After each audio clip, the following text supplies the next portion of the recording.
और हमार माई के, हमार बहन के, हमार दादा के, हमार दादी के, हमार चाचा के, हमार चाची के, हमारे भाइयों के भर भर के आशीर्वाद मिलता हो भैया। कोई कोई इहो बोला कहीं कहीं से आप बाबा आवाज आई ना अहो चुनाव लड़ा तो मेरा चेहरा पता नहीं को सिकल नहीं सिकल कहां से रही हमार भगवान जब हंसा करे तो पवनवा कहां रही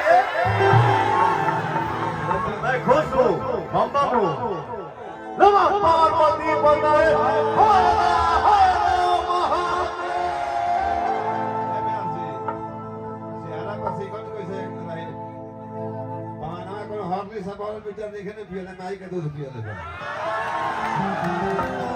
अरे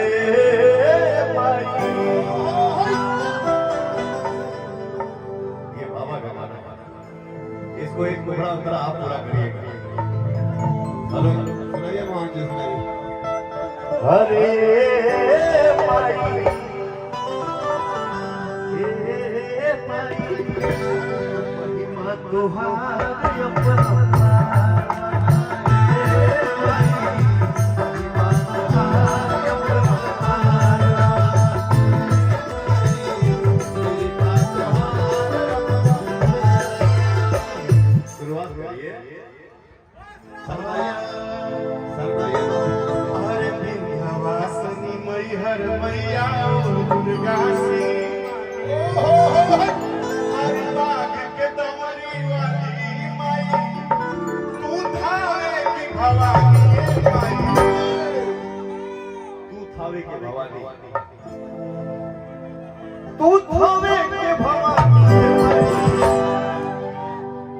भैया हो माई के दरबार में बनी जाए।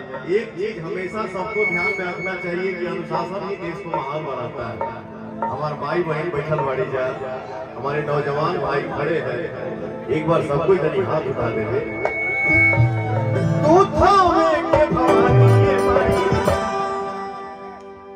आज लभुआनी गांव में अपने माई के सामने पवनवा खड़ा बा। पवन के बिना बोलले जितना हमार माई बहन बैठल बाड़ी जा, हमार नौजवान भाई खड़ा बाड़ा जा, अगर एक एक हाथ उठा के सब कोई ताली बजा दी तो पवनवा समझ लिया जे कि हमार जीत हो गई। तू थावे के भगवान के महिमा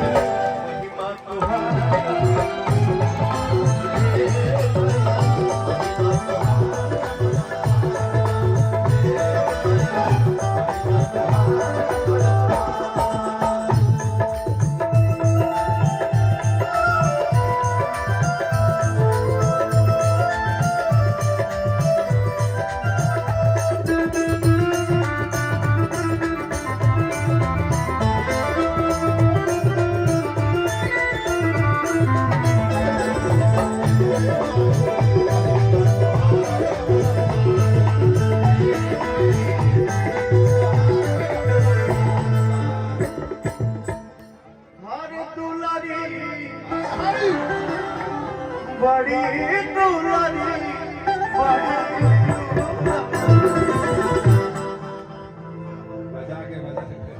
दुलारी बड़ी दुलारी बोला तनी दिन हो गया हमरो आवाज़ तनी लग गइल बा, लेकिन हम लोग मां के दरबार में खड़े हैं, भाव होना चाहिए। बड़ी सबका से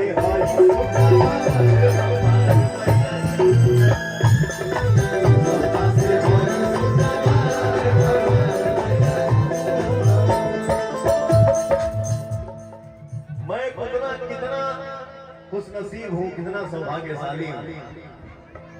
देखा हमारे को बहन खड़ा भी है। अरे बिटिया कितना मगन पिया, कैसे झूमत दिया। एक बार हमरे बिटिया के देख के सबको यहाँ बिता के ताली बजाते हैं। सबका से भाई सुखा